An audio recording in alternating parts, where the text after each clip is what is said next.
one thing too that I don't think a lot of people, especially when they get into shed hunting, don't realize is that you can check in the same area multiple times, and maybe just one of the times you're there, you'll find sheds because you got to hit it just right. If it's public land, there's people, moving in and out of there, and so you got to figure out almost the cycle of drops in your area. Like based on the weather patterns, a big cold snap could cause a bunch of them to fall. Yeah, speaking of cold snap, supposed to get a snowstorm this Wednesday, and then it's supposed to be back up in the 60s next weekend. See, like as soon as So, that snow flies, one of the most important things that you can do is try to catch that last winter storm of the year. Reason being is you're gonna find the deer where they're yarded up, where they're wintering out.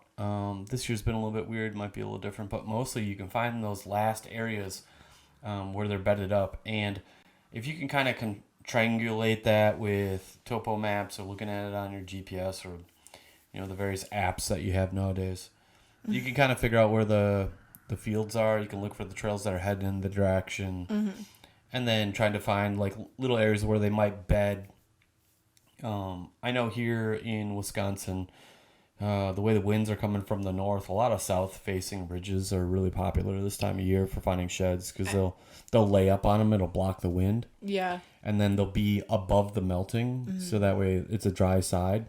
It's also getting like full sun, whereas Nice the and other side warm. of the ridge wouldn't, right? So a lot of times it'll be the first spot that's dried up. I like to start there. That's why I look on maps all the time to find these spots.